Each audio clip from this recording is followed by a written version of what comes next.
ദൈവത്തിൻ്റെ വിലയേറിയ നാമം മഹത്വപ്പെടുമാറാകട്ടെ.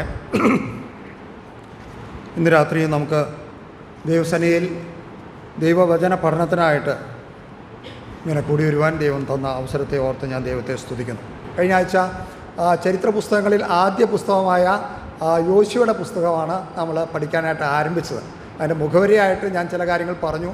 പ്രത്യേകിച്ച് ഇതൊരു സിസ്റ്റമാറ്റിക്കായിട്ട് ഒരു അക്കാഡമിക്കൽ പഠിത്തമല്ല. അങ്ങനെ പഠിച്ചവരൊക്കെ അനേകം ഇവിടെയുണ്ട്. ബൈബിൾ സ്കൂളിലൊക്കെ പോയി പഠിച്ച സഹോദരന്മാർ ഇവിടെയുണ്ട്. എൻ്റെ മുമ്പിൽ എനിക്ക് അങ്ങനത്തെ പഠനമൊന്നും ലഭിച്ചിട്ടില്ല. എന്നാൽ ദൈവവചനം വായിക്കുമ്പോൾ നമുക്ക് കിട്ടുന്ന ആത്മീയ പാഠങ്ങൾ ഞാൻ പ്രത്യേകം പറയുകയുണ്ടായി. പുതിയ നിയമം കൂടി ചേർത്താണ് ഞാനിത് പഠിക്കാൻ ആഗ്രഹിക്കുന്നത്. കർത്താവായ യേശു ക്രിസ്തുവിൻ്റെ മാതൃക യോശുവയിൽ കൂടെ നമുക്ക് കാണുവാൻ ദൈവത്തിൻ്റെ ആത്മാവ് നമ്മളെ സഹായിക്കട്ടെ. യോശുവയുടെ പുസ്തകം 1-ാം അധ്യായത്തിലെ നമ്മൾ ആദ്യം വായിച്ച ഭാഗത്തിലേക്ക് തന്നെ തിരിച്ചു വരാം. അവിടെ നാം ആദ്യത്തെ 8 വാക്യങ്ങൾ നമുക്കൊന്നും കൂടി വായിക്കാം. യോശുവ യഹോവയുടെ ദാസനായ മോശെയുടെ മരണശേഷം യഹോവ നൂന്റെ മകനായി മോശെയുടെ ശുശ്രൂഷകനായ യോശുവയോട് അരുളിച്ചെയ്തത്, എൻ്റെ ദാസനായ മോശെ മരിച്ചു. ആകയാൽ നീയും ഈ ജനമൊക്കെയും പുറപ്പെട്ട് യോർദാനക്കരെ ഞാൻ ഇസ്രായേൽ മക്കൾക്ക് കൊടുക്കുന്ന ദേശത്തേക്ക് കടന്നു പോകുകയും നിങ്ങളുടെ ഉള്ളംകാൽ ചവിട്ടുന്ന സ്ഥലമൊക്കെയും ഞാൻ മോശയോട് കൽപ്പിച്ചതുപോലെ നിങ്ങൾക്ക് തന്നിരിക്കുന്നു. മരുഭൂമിയും ഈ ലബാനോനും തുടങ്ങിയ ഫ്രാത്ത് എന്ന മഹാനദി വരെയും ഹിത്യരുടെ ദേശമൊക്കെയും പടിഞ്ഞാറും മഹാസമുദ്രം വരെയും നിങ്ങളുടെ അതിരായിരിക്കും. നിന്റെ ജീവകാലത്ത് ഒരിക്കലും ഒരു മനുഷ്യനും നിന്റെ നേരെ നിൽക്കയില്ല. ഞാൻ മോശയോട് കൂടെ ഇരുന്നത് പോലെ നിന്നോട് കൂടെയും ഇരിക്കും. ഞാൻ നിന്നെ കൈവിടുകയില്ല, ഉപേക്ഷിക്കുകയുമില്ല.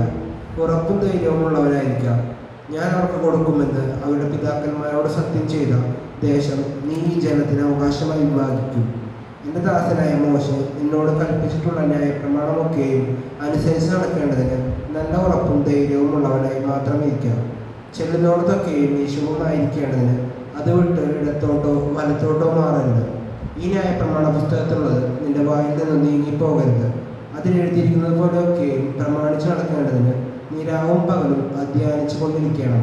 എന്നാൽ നിന്റെ പ്രവൃത്തി സാധിക്കും, നീ കൃതാർത്ഥനായും ഇരിക്കും. Thank you.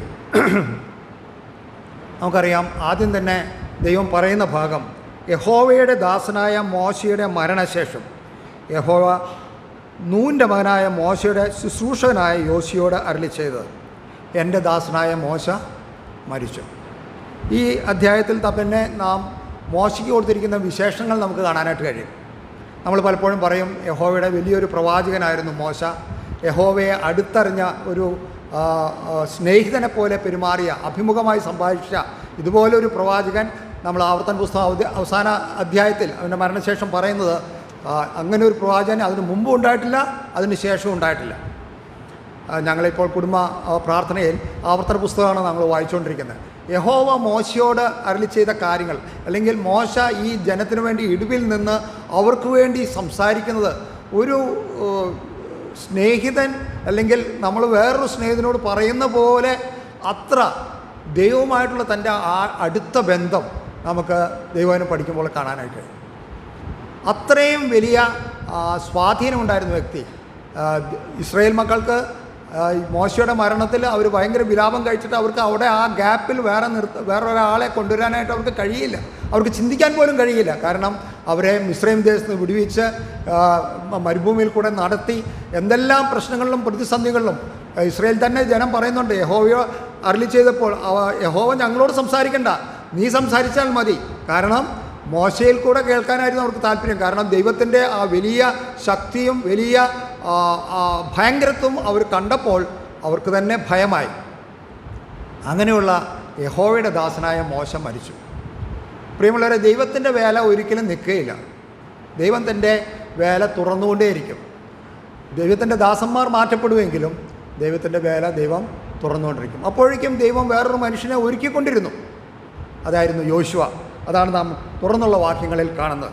അവിടെ പറയുന്ന ഈ 4 വാക്യങ്ങൾ നിങ്ങൾ ശ്രദ്ധിക്കുകയാണെങ്കിൽ ഓരോ വാക്യങ്ങളിലും ദൈവം പറയുന്നത് യഹോവയുടെ ദാസൻ, എൻ്റെ ദാസൻ. ആ ദാസൻ എന്നുള്ള വാക്ക് വളരെയധികം പ്രാധാന്യം അർഹിക്കുന്നതാണ്. ദൈവം ഇന്നും തനിക്കുള്ള ദാസന്മാരെ അന്വേഷിച്ചുകൊണ്ടിരിക്കുക തൻ്റെ വേല നിർവഹിക്കാനായിട്ട്. നമ്മളത് ഇംഗ്ലീഷിൽ വായിക്കുമ്പോൾ it's A word use, minister എന്നുള്ള വാക്കാണ് ഉദ്ദേശിച്ചിരിക്കുന്നത്. ഞാൻ യു കെയിലുള്ള സഭയിലെ മൂപ്പന്മാരെ എൽഡേഴ്സ് എന്നോ അല്ലെങ്കിൽ പാസ്റ്റേഴ്സ് എന്നല്ല വിളിക്കുക, അവർ മിനിസ്റ്റേഴ്സ് എന്നാണ് വിളിക്കുക.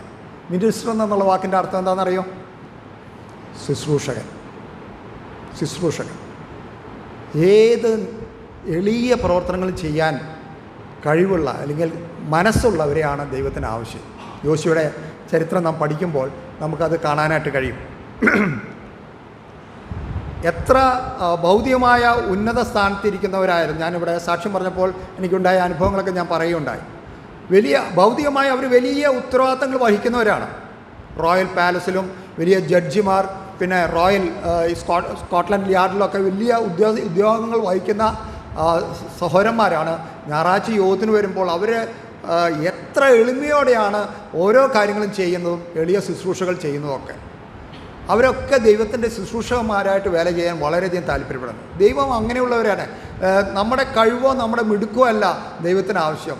ദൈവത്തിന് നമ്മുടെ നമ്മുടെ എത്രമാത്രം അവന് ഏൽപ്പിച്ചു കൊടുക്കുന്നോ അവൻ്റെ ശുശ്രൂഷയ്ക്കായിട്ട്, ഏത് എളിയ ശുശ്രൂഷ ചെയ്യുവാനും നമ്മുടെ മനസ്സ്. ദൈവം ഒരു മനുഷ്യനെ ഉപയോഗിക്കുന്നതിന് മുമ്പ് അവനെ തകർക്കും. നമുക്കറിയാം മോശയുടെ ജീവിതത്തിലുള്ള ബന്ധത്തിൽ തന്നെ. മോശ എത്ര ഉന്നത പദവിയിലിരുന്ന വ്യക്തിയായിരുന്നു. കൊട്ടാരത്തിൽ ജീവിച്ച മോശയെ കൊണ്ട് മരുഭൂമിയിൽ ആടുകളെ മേയ്ക്കുന്നവനാക്കി പിന്നെ രൂപാന്തരപ്പെടുത്തി കൊണ്ടുവരുന്നത് നമുക്ക് കാണാനായിട്ട് കഴിയും. അതുപോലെ തന്നെ യോശുവയോടുള്ള ബന്ധം നമുക്ക് പഠിക്കുമ്പോൾ നമുക്ക് കാണാനായിട്ട് കഴിയും. 24 അധ്യായങ്ങളുള്ള പുസ്തകമാണ് യോശുവയുടെ പുസ്തകം. നമുക്കറിയാം, അതിനെ നമുക്ക് പഠനത്തിനായിട്ട് 3ആയിട്ട് വിഭാഗിക്കാം. 1 മുതൽ 5 വരെയുള്ള അധ്യായങ്ങൾ കനാനിലേക്കുള്ള പ്രവേശനമാണ്. എൻറ്ററിങ് ദ ലാൻഡ്, ദേശത്തിലേക്കുള്ള പ്രവേശിക്കുന്നു. രണ്ടാമത്തെ ഭാഗം 6 മുതൽ 12 വരെയുള്ള ഭാഗമാണ് അവിടെ ഓവർകമ്മിങ് ദ ലാൻഡ്, അല്ലെങ്കിൽ ആ ദേശത്തെ ജയിച്ച് കീഴടക്കുന്നു. പിന്നീട് മൂന്നാമത് 13 മുതൽ 24 വരെയുള്ള അധ്യായങ്ങളാണ് they are occupying the land. ആ ദേശത്തെ അവർ കൈയടക്കി അത് വിഭാഗിച്ച് ഓരോ ഗോത്രങ്ങൾക്ക് വിഭാഗിച്ചു കൊടുക്കുന്ന ഭാഗങ്ങളാണ് തുടർന്നുള്ള ഭാഗങ്ങൾ നമ്മൾ 13 മുതൽ അധ്യായങ്ങൾ നമുക്ക് കാണുന്നത്. നമുക്കറിയാം, എല്ലാ പുസ്തകങ്ങളും നമ്മൾ സാധാരണ പഠിക്കുമ്പോൾ അതിൻ്റെ എഴുത്തുകാരനെക്കുറിച്ച് നമ്മൾ പഠിക്കാറുണ്ട്. ഇതിൻ്റെ എഴുത്തുകാരൻ യോശുവയെക്കുറിച്ച് ഇന്ന് ചില കാര്യങ്ങൾ ചിന്തിക്കണം എന്നാണ് ഞാൻ ആചരിക്കുന്നത്. ഞാൻ കഴിഞ്ഞ ആഴ്ച പറയുകയുണ്ടായി, ഹോംവർക്ക് തന്നു, ആരെങ്കിലും നോക്കിയോന്ന് എനിക്കറിഞ്ഞുകൂടാ. യോശുവ യെക്കുറിച്ച് നമ്മൾ ഇതിനു മുമ്പ് എവിടെയൊക്കെയാണ് കാണുന്നത്? യോശുവ എന്ന വ്യക്തിയെക്കുറിച്ച്, യോശുവ എന്ന പുസ്തകം നാം പഠിക്കുമ്പോഴാണ് യോശുവയെക്കുറിച്ച് നാം വായിക്കുന്നത്. എന്നാൽ യോശുവ അതിനു മുമ്പ് തന്നെ ഇതിനു മുമ്പുള്ള പുസ്തകങ്ങളിൽ നമുക്ക് കാണാനായിട്ട് കഴിയും. ആദ്യം യോശുവ നമ്മൾ പ്രത്യക്ഷപ്പെടുന്നത് എവിടെയാണ്? ദേശം ഉറ്റുനോക്കാൻ വരുന്ന കൂട്ടത്തിലാണോ? അല്ല. യോശുവയുടെ പേരിനോടുള്ള ബന്ധത്തിൽ ഞാൻ ആദ്യം 2-3 കാര്യം പറയട്ടെ. സംഖ്യാപുസ്തകം 13-ാം അധ്യായത്തിൻ്റെ 8-ാം വാക്യം. എങ്ങനെയാണ് ആ പേരിൻ്റെ കാര്യങ്ങളെന്ന് പറയാം. സംഖ്യാപുസ്തകം 13-ാം അധ്യായത്തിൻ്റെ 8-ാം വാക്യം. അവൻ ഏത് ഗോത്രക്കാരനായിരുന്നു, എങ്ങനെയുള്ളവനായിരുന്നു എന്ന് നമുക്ക് കാണാനായിട്ട് കഴിയും. യോശുവ എന്നല്ല നമ്മളവിടെ വായിക്കുന്നത്. അവൻ്റെ ആദ്യത്തെ പേരെന്തായിരുന്നു? ഹോശേയ. നൂൻ്റെ മകനായ ഹോശേയ എഫ്രൈം ഗോത്രക്കാരനാണ്. എഫ്രൈം ഗോത്രക്കാരൻ എന്ന് പറയുമ്പോൾ ആരാര മക്കളാണ്? എഫ്രൈം യാക്കോബിൻ്റെ മക്കളായിരുന്നോ? യോസേപ്പിൻ്റെ മക്കളാണ്. Very good. യോസേപ്പ്, ഞാൻ പറയും, എഫ്രൈമിന് അല്ലെങ്കിൽ ഒരു മിസ്രൈം ബ്ലഡ് കൂടി ഒരു ബന്ധമുണ്ട്. എഫ്രൈമിൻ്റെ അമ്മ ആരായിരുന്നു? അസ്നത്ത്. കഴിഞ്ഞ കൺവെൻഷന് നമ്മുടെ ഒരു സഹോദരൻ അബ്ദുൽ ഹക്കീം സഹോദരൻ വന്നപ്പോൾ തൻ്റെ കുടുംബത്തെ താൻ പരിചയപ്പെടുത്തി. അപ്പോൾ ഞാൻ മോളുടെ ചോദിച്ചു, മോളുടെ പേരെന്താ? പറഞ്ഞു അസ്നത്ത്. പെട്ടെന്ന് കേൾക്കുമ്പോൾ സാധാരണ മുസ്ലിം പേരാണെന്ന് നമുക്ക് തോന്നും, പക്ഷേ ഇറ്റ്സ് എ ബിബ്ലിക്കൽ നെയിം. ഫറവോൻ രാജാവ് യോസേപ്പിന് ഒരു പുരോഹിതൻ്റെ മകളായ അസ്നത്തിനെയാണ് എനിക്ക് ഭാര്യയായി കൊടുത്തത്. അതിലുണ്ടായ മകനാണ് എഫ്രൈം. യാക്കോബ് പിന്നെ ഈ 2 മക്കളെ അനുഗ്രഹിക്കുമ്പോൾ അവർ എനിക്കിരിക്കട്ടെ എന്ന് പറഞ്ഞ് അവകാശപ്പെടുകയാണ്. അങ്ങനെയാണ് എഫ്രൈം ഗോത്രവും മനശ്ശെ ഗോത്രവും വരുന്നതെന്ന് നമുക്കറിയാം. ഞാൻ അതിൻ്റെ ഡീറ്റെയിൽസിലേക്ക് പോകുന്നില്ല.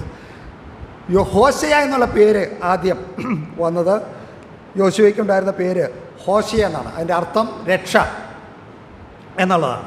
അടുത്തത് 13-ാം അധ്യായത്തിൻ്റെ തന്നെ 16-ാം വാക്യം നമുക്ക് വായിക്കാം. ദേശം നോക്കുവാൻ മോശ അയച്ച പുരുഷന്മാരുടെ പേർ ഇവ തന്നെ. എന്നാൽ മോശ നൂന്റെ മകനായ ഹോശേയ്ക്ക് യോശുവ എന്ന പേരിട്ടു. ഇപ്പോൾ ഹോശേയ എന്നുള്ള പേര് യോശുവയായിട്ട് മാറി. അത് മോശ കൊടുത്ത പേരാണ്. തുടർന്ന് 1 ദിനവൃത്താന്തം 7-ാം അധ്യായത്തിൻ്റെ 27-ാം വാക്യം നമുക്ക് വായിക്കാം. First Chronicles chapter 7 verse 27. അവന്റെ മകൻ യഹോശുവ. ഇവിടെ അവൻ്റെ മകൻ നൂൻ്റെ മകൻ യഹോശുവ. അപ്പോൾ ഹോശയെന്നും പോയി, ഇപ്പോൾ അവൻ്റെ പേരെന്താണ്? യഹോശുവ. യഹോശുവ എന്ന് പറഞ്ഞാൽ യഹോവ എൻ്റെ രക്ഷ, അല്ലെങ്കിൽ അതിൽ നിന്നാണ് യോശുവ അല്ലെങ്കിൽ ജഷുവ എന്നുള്ള പേര് വന്നിരിക്കുന്നത്.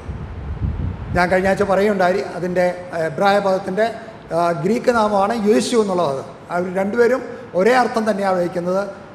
അവരുടെ പാപങ്ങളിൽ നിന്ന് രക്ഷിക്കാനിരിക്കുന്നതുകൊണ്ട് അവന് യേശു എന്ന് പേരിടണം. രക്ഷകൻ, യഹോവൻ്റെ രക്ഷകൻ എന്നുള്ള അർത്ഥത്തിലാണ് അത്. അപ്പോൾ മോശയാണ് അവന് ആ രൂപം, ഹോശയ എന്നുള്ള ഭാഗം ചുരുങ്ങി യോശുവയായിട്ട് മാറിയത്. ആ നിലയിൽ തന്നെ കർത്താവായ യേശുക്രിസ്തുവായിട്ട് വലിയൊരു സാമ്യമുണ്ടെന്ന് ഞാൻ കഴിഞ്ഞ പ്രാവശ്യം പറയുകയുണ്ടായി. അവരുടെ പേരിനൊരു സാമ്യമുണ്ട്, അതുപോലെ തന്നെ അവരുടെ ദൗത്യത്തിലും അവർക്ക് ഐക്യമുണ്ടായിരുന്നു എന്ന് നമുക്ക് കാണാനായിട്ട് കഴിയും. എഫ്രൈം ഗോത്രക്കാരനായിരുന്നു, നൂൻ്റെ മകനായിരുന്നു. പിന്നെ 80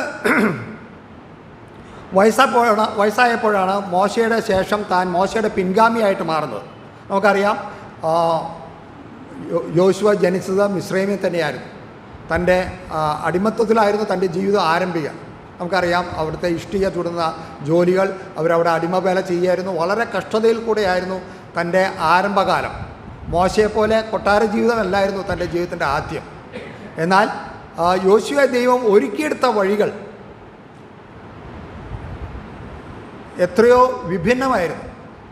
മോശയെ കൊട്ടാരത്തിൽ നിന്ന് പിന്നെ ദൈവം തകർത്ത് മരുഭൂമിയിൽ കൊണ്ട് ആടുകളെ മേയ്ക്കാനാക്കി എടുത്തിട്ടാണ് പിന്നെ തന്നെ പുതിയ ശുശ്രൂഷകൾ ഏൽപ്പിച്ചത്. യോശുവയെ മിസ്രൈമിൽ തന്നെ നിർത്തി അടിമത്വത്തിൽ നിന്ന് വളർത്തി അവിടുത്തെ കഷ്ടതകളൊക്കെ അനുഭവിച്ചിട്ടാണ് പിന്നെ മിസ്രൈമിൽ നിന്ന് പുറപ്പെടുമ്പോൾ അവനും മിസ്രൈമിൽ നിന്ന് കുഞ്ഞാടിൻ്റെ രക്തത്താൽ വിടുവിക്കപ്പെട്ട് മിസ്രൈമിൽ നിന്ന് യാത്ര പുറപ്പെടുന്നത്. ആ നിലയിൽ യോശുവയ്ക്ക് നല്ലൊരു ആരംഭം അല്ലെങ്കിൽ പുറപ്പാട് ഉണ്ടായിരുന്നു. യോശുവ ഏറ്റെടുത്ത ആദ്യത്തെ ഉത്തരവാദിത്വം എന്താണ്? The first responsibility executed by Joshua. ദേശം ഒറ്റുനോക്കാൻ പോയതാണോ? ആർക്കെങ്കിലും ഓർമ്മയുണ്ടോ? 40 വയസ്സുള്ളപ്പോഴാണ് താൻ മിസ്രൈമിൽ നിന്ന് പുറപ്പെടുന്നത്. 80 വയസ്സ് വരെ 40 വർഷം മിസ്രൈമിലെ യാത്രയിലായിരുന്നു. ആദ്യം താൻ ഏറ്റെടുത്ത ഉത്തരവാദിത്വം ഏതായിരുന്നു? പുറപ്പാട് പുസ്തകം 17-ാം അധ്യായം എടുക്കാം നമുക്ക്. Exodus chapter 17. അവിടെ നമ്മൾ എന്താ വായിക്കുന്നത്? 17-ന്റെ 8-ാം വാക്യം. രഫീദീമിൽ വെച്ച് അമാലേക്ക് വന്ന് ഇസ്രായേലിനോട് യുദ്ധം ചെയ്തു. അപ്പോൾ മോശ യോശുവയോട്, നീ ആളുകളെ തിരഞ്ഞെടുത്ത് പുറപ്പെട്ട് അമാലേക്കിനോട് യുദ്ധം ചെയ്യുക. ഞാൻ നാളെ കുന്നിൻ മുകളിൽ ദൈവത്തിൻ്റെ വടി കയ്യിൽ പിടിച്ചുകൊണ്ട് നിൽക്കും എന്ന് പറഞ്ഞു. മതി. നമുക്കറിയാം, ഇസ്രായേൽ മക്കൾ മിസ്രൈമിൽ നിന്ന് യാത്ര പുറപ്പെട്ടപ്പോൾ അവർ ക്യാമ്പ് ചെയ്ത ഓരോ സ്ഥലങ്ങളുണ്ട്. അത് തന്നെ നല്ലൊരു പഠനമാണ് കേട്ടോ. പിന്നീട് നമുക്കത് നോക്കാം. എന്നാൽ രഫീദീമിലെത്തിയപ്പോൾ അവർ വലിയൊരു യുദ്ധത്തിലേക്ക് വലിച്ചിഴക്കപ്പെടുകയായിരുന്നു. അമാലിക്കർ വന്ന് അവരെ ആക്രമിച്ചു. അപ്പോൾ മോശ യോശുവയോട് പറയാണ്, നീ ജനങ്ങളെ കൂട്ടിയിട്ട് എന്ത് ചെയ്യണം? അവരുമായിട്ട് യുദ്ധം ചെയ്യണം. പെട്ടെന്നാണ് യോശുവ പ്രത്യക്ഷപ്പെടുന്നത്. നീ ആളുകളെ തിരഞ്ഞെടുത്ത് പുറപ്പെട്ട് അമാലേക്കിനോട് യുദ്ധം ചെയ്യുക. ഞാൻ നാളെ കുന്നിൻ മുകളിൽ ദൈവത്തിൻ്റെ വടി കയ്യിൽ പിടിച്ച് നിൽക്കും. നമുക്കറിയാം ആ യുദ്ധം എങ്ങനെയാണ് പര്യവസാനിച്ച്. യോശുവ യുദ്ധം ചെയ്ത് ജയിക്കുകയുണ്ടായി. എങ്ങനെയാണ് ജയിച്ചതെന്ന് നമുക്കറിയാം. അതിൻ്റെ 15-ാം വാക്യം ഒന്നുകൂടി വായിക്കാം. പിന്നെ മോശ ഒരു യാഗപീഠം പണിതു. അതിന് യഹോവയുടെ കൊടി എന്ന് പേരിട്ടു. ദൈവം ആ യുദ്ധത്തിൽ അവർക്ക് ജയം കൊടുത്തു. അത് യോശുവയെ പറഞ്ഞു കേൾപ്പിക്കണമെന്ന് യഹോവ പ്രത്യേകം പറയാണ്. 14-ാം വാക്യം. യഹോവ മോശയോട്, നീ ഇത് ഓർമ്മയ്ക്കായിട്ട് ഒരു പുസ്തകത്തിൽ എഴുതി യോശുവയെ കേൾപ്പിക്കുക. ഞാൻ അമാലേക്കിന്റെ ഓർമ്മ ആകാശത്തിന്റെ കീഴിൽ നിന്ന് അശേഷം മായ്ച്ചു കളയുമെന്ന് കൽപ്പിച്ചു. ഒരു വ്യക്തിയെ ദൈവം രൂപപ്പെടുത്തിയെടുക്കുന്നതിൻ്റെ ആരംഭം നമുക്ക് കാണാനായിട്ട് കഴിയും. അവൻ ആദ്യം അമാലേക്കരോട് യുദ്ധം ചെയ്താണ് ജയിക്കുന്നത്. അമാലേക്ക് എന്താണ് കാണിക്കുന്നത് നമുക്കറിയാം. ഞാൻ പറഞ്ഞല്ലോ, പുതിയ നിയമ അടിസ്ഥാനത്തിൽ കൂടിയായിരിക്കണം നമ്മുടെ പഠനം. ആ നിലയിൽ കഴിഞ്ഞ ദിവസങ്ങളിൽ നാം പഠിച്ചുകൊണ്ടിരുന്ന വിശുദ്ധീകരണം എന്നുള്ള വിഷയത്തോടുള്ള ബന്ധത്തിലും പുതിയ സൃഷ്ടിയോടുള്ള ബന്ധത്തിലും നമ്മുടെ ജീവിതത്തിലെ വിശുദ്ധി, അതുപോലെ തന്നെ ജഡത്തെ ജയിക്കേണ്ട കാര്യത്തിലും എന്തുമാത്രം പ്രാധാന്യമുണ്ട് എന്ന് യോശുവയുടെ ഈ യുദ്ധം നമുക്ക് കാണിച്ചു തരുന്നുണ്ട്. അമാലിക്കരുമായിട്ട് ഇസ്രായേലിന് നിരന്തരമായ യുദ്ധം ഉണ്ടായിരുന്നു എന്നാണ് നാം വായിക്കുന്നത്. നമ്മൾ ഈ ലോകത്തിൽ നിന്ന് പോകുന്നത് വരെ ഈ ജഡം നമ്മളോട് കൂടെയുണ്ട്. ഇതുമായിട്ടുള്ള പോരാട്ടം ഞാൻ കഴിഞ്ഞ ആഴ്ച FS ലേഖനത്തിൽ നിന്ന് പറയുകയുണ്ടായി. നമുക്കുള്ള പോരാട്ടം ജഡരക്തങ്ങളോടല്ല, ഭാഷകളോടും അധികാരികളോടും, അതുപോലെ തന്നെ ഈ നമ്മളുടെ സെൽഫ് എന്ന് തന്നെയാണ് നമ്മുടെ ഏറ്റവും വലിയ ശത്രു. അവനുമായിട്ടുള്ള പോരാട്ടം അത് ഈ ലോകത്തിൽ നിന്ന് നമ്മളുടെ തേജസ്കരണം കഴിയുന്നവരെ നമ്മോട് കൂടെ ഉണ്ടാവും. ഈ പോരാട്ടം അത് നമ്മൾ മനസ്സിലാക്കണം. ഇവിടെ ഞാൻ പറയാൻ ആഗ്രഹിച്ചത് ഒരു നേതാവ് വളർന്നു വരുന്നത് എങ്ങനെയാണെന്ന് നമുക്കറിയാം. മോശ പറഞ്ഞതുപോലെ 17:15 നമ്മൾ കണ്ടു. ഇനി അടുത്ത 24-ാം അധ്യായത്തിൻ്റെ 15-ാം വാക്യത്തിലേക്ക് വരിക. പിന്നെ എവിടെയാണ് യോശുവയെ കാണുന്നത്? അങ്ങനെ മോശ പർവ്വതത്തിൽ കയറിപ്പോയി. ഒരു മേഘം പർവ്വതത്തെ മൂടി. യഹോവയുടെ തേജസ്സും സീനായി പർവ്വതത്തിൽ ആവസിച്ചു. മേഘം 6 ദിവസം അതിനെ മൂടിയിരുന്നു. അവൻ 7-ാം ദിവസം മേഘത്തിന് നടുവിൽ നിന്ന് മോശയെ വിളിച്ചു. അതിനു മുമ്പ് യോശുവയും അവർ രണ്ടുപേരും കൂടി പോയ കാര്യങ്ങൾ നമ്മൾ വായിക്കുന്നുണ്ട്. അങ്ങനെ മോശയും 13-ാം വാക്യം എഴുന്നേറ്റ് മോശ ദൈവത്തിന്റെ പർവ്വതത്തിൽ കയറി. അവിടെ നാം വായിക്കുന്നത് മോശയും അവൻ്റെ ശുശ്രൂഷക്കാരനായ യോശുവയും. ഇപ്പോൾ യോശുവയുടെ സ്ഥാനം മാറി. ഇപ്പോൾ യോശുവയെ എന്താണ് നാം പറയുന്നത്? മോശയുടെ ശുശ്രൂഷക്കാരൻ. യഹോവയുടെ ശുശ്രൂഷക്കാരനല്ല നാം വായിക്കുന്നത്, മോശയുടെ ശുശ്രൂഷക്കാരനായിട്ടാണ് അവൻ്റെ ശുശ്രൂഷ ആരംഭിക്കുന്നത്. ഇത് നേതൃത്വത്തിലേക്ക്, ലീഡർഷിപ്പിലേക്ക് വരുന്നതിൻ്റെ നല്ലൊരു ട്രെയിനിങ് ആയിട്ട് നമുക്ക് കാണാനായിട്ട് കഴിയും. നമ്മുടെ സീനിയറായിട്ടുള്ള അല്ലെങ്കിൽ നമ്മുടെ ജ്യേഷ്ഠ സഹോദരന്മാർക്ക് നാം എത്രമാത്രം കീഴ്പ്പെട്ടിരിക്കണം, അത് നമുക്ക് എന്ത് അനുഗ്രഹം തരും എന്ന് നമുക്ക് നമ്മുടെ ആത്മീയ ജീവിതത്തിൽ കാണാനായിട്ട് കഴിയും. അത് യോശുവയിൽ നാം കാണുന്നിട്ടുണ്ട്. മോശയുടെ ശുശ്രൂഷക്കാരനായിട്ടാണ് യോശുവ പിന്നീട് നമ്മൾ കാണുന്നത്.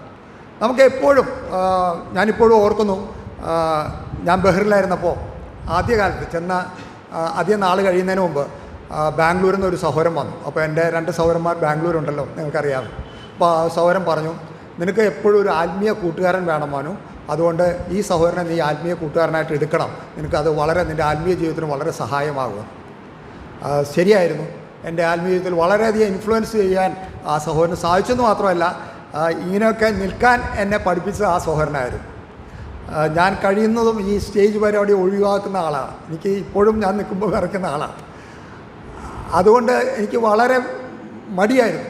എന്നാൽ ഈ സഹോദരനെ എന്നെ തന്നെ വീട്ടിൽ വിളിച്ചു കൊണ്ടുപോയി പറഞ്ഞ് കരുതുക, താൻ ഇംഗ്ലീഷിൽ സംസാരിക്കുമ്പോൾ എന്നോട് മലയാളത്തിലേക്ക് ട്രാൻസ്ലേറ്റ് ചെയ്യാൻ ആവശ്യപ്പെട്ട് എന്നെ ട്രാൻസ്ലേറ്റ് ചെയ്യാനൊക്കെ പഠിപ്പിച്ച്, അങ്ങനെ ആ സഹോദരൻ്റെ കീഴിൽ നിന്നിട്ടാണ് എനിക്ക് ഇന്ത്യയിലെ വേലകളെക്കുറിച്ച് തന്നെ ഒരു ദർശനം താൻ തരുന്നത്.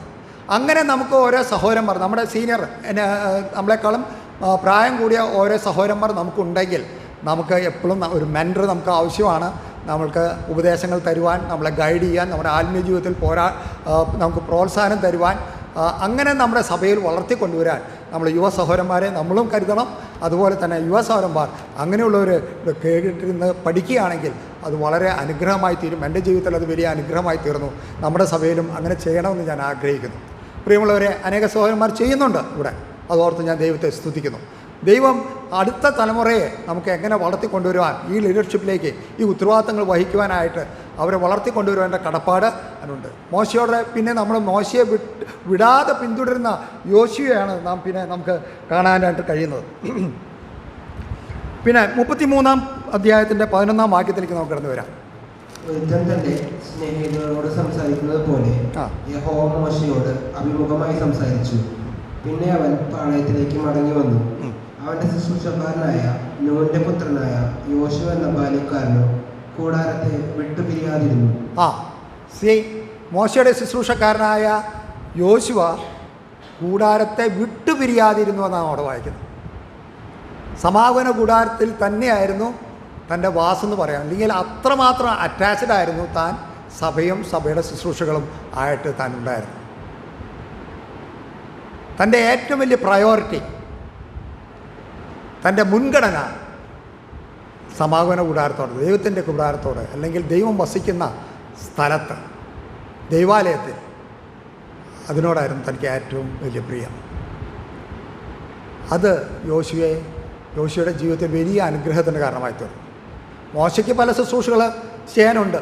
നമുക്കിനി തുടർന്ന് യോശുവയുടെ ജീവിതം നോക്കുമ്പോൾ മോശയുടെ ശുശ്രൂഷക്കാരനായിട്ട് എൻ്റെ ഒരു സഹോദരൻ പറഞ്ഞ പോലെ മോശ എവിടെയൊക്കെ പോകുന്നു, മോശയുടെ പെട്ടിയെടുത്ത് നടക്കലായിരുന്നു യോശുവയുടെ ജോലി. അതുപോലെ തന്നെയായിരുന്നു താൻ വിടാതെ മോശയെ പിന്തുടർന്നിരുന്നു. നമ്മളിതിനു മുമ്പ് വായിച്ച യഹോവയുടെ പർവ്വതത്തിൽ താൻ കയറുമ്പോഴും മറ്റുള്ളവരൊക്കെ താഴെ നിൽക്കുമ്പോഴും മോശയും യോശുവയുമാണ് പർവ്വതത്തിൻ്റെ ഒരു പരിധിവരെ കയറിപ്പോയിരുന്നത്. അവിടെ മോശയോടുകൂടെ 40 വത്സരം മോശ ദൈവത്തിൻ്റെ അടുക്കിലേക്ക് പോയി. അവിടെ യോശുവ വെയിറ്റ് ചെയ്യുകയാണ് 40 ദിവസം. എന്തായിരുന്നു അവൻ്റെ വെയിറ്റിങ്ങിൻ്റെ ഉദ്ദേശം? അവൻ്റെ വിശ്വാസവും പ്രത്യാശയും. അവൻ എന്തുമാത്രം വിശ്വാസം ഉണ്ടായിരുന്നു. താഴെയുള്ളവർക്ക്, മറ്റുള്ള 70 പേർക്ക് അവരോട് പ്രത്യേകം പറയുന്നുണ്ട്, നിങ്ങൾക്ക് അഹരോനുണ്ട്, ബാക്കിയുള്ളവരുണ്ട് ജനത്തിൻ്റെ കാര്യങ്ങൾ നോക്കുവാനായിട്ട്. ജനങ്ങൾക്ക് ആ വിശ്വാസം നഷ്ടപ്പെട്ടു. അവർ കാത്തിരുന്നിട്ട് ഈ മോശയ്ക്ക് എന്ത് സംഭവിച്ചു എന്ന് ഞങ്ങൾക്ക് അറിയുന്നില്ല, അതുകൊണ്ട് ഞങ്ങളെ നയിപ്പാൻ വേറൊരു ദൈവത്തെ ഉണ്ടാക്കി തരാൻ അഹരോനോട് പറയുന്ന കാര്യം നമുക്കറിയാം.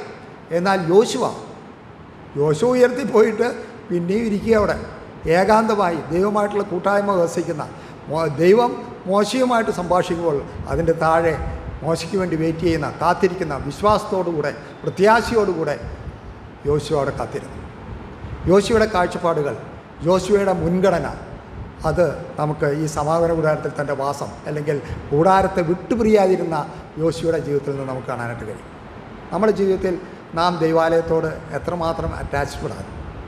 ദൈവത്തിൻ്റെ സന്നിധിയിൽ നാം സമയം ചെലവഴിക്കുമ്പോൾ സങ്കീർത്തനത്തിൽ നാം വായിക്കുന്നു, നിൻ്റെ കൂടാരത്തിൽ പാർക്കുന്ന ഒരു ദിവസം വേറെ 1000 ദിവസത്തേക്കാൾ ഉത്തമമാണ്. നമ്മൾ ഒരു ദിവസം പാർക്കുന്നത് ഞായറാഴ്ച ആകെ 2 മണിക്കൂറോ 2.5 മണിക്കൂറാണ് നാം ചെലവഴിക്കുന്നത്. എന്നാൽ യോശുവയോ ദേവാലയത്തെ കൂടെ പറ്റി നിന്ന യോശുവ.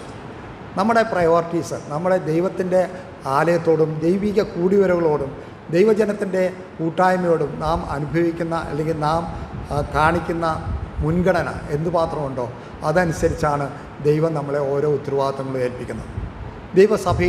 ദൈവസഭയോടുള്ള ബന്ധത്തിൽ നമ്മൾ കാണിക്കുന്ന ശുഷ്കാന്തി, അത് ദൈവം വളരെ മാനിക്കുന്ന കാര്യമാണ്.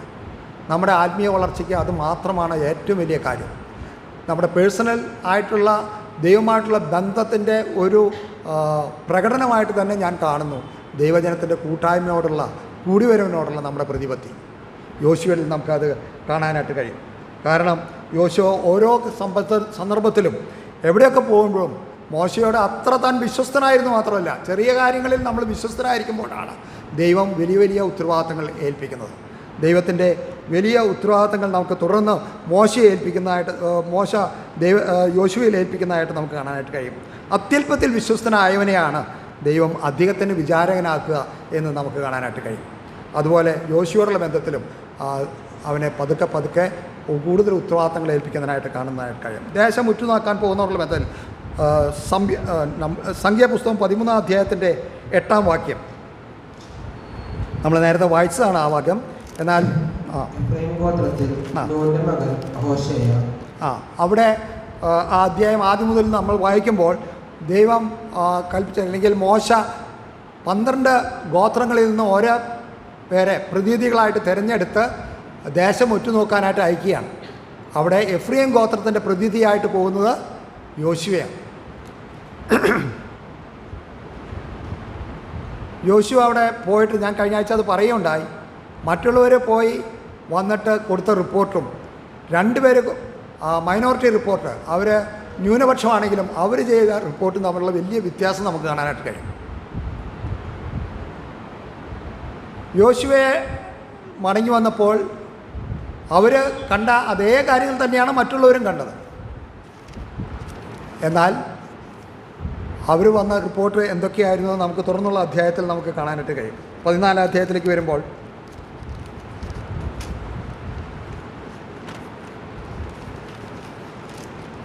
പതിനാലിൻ്റെ 10-ാം വാക്യം,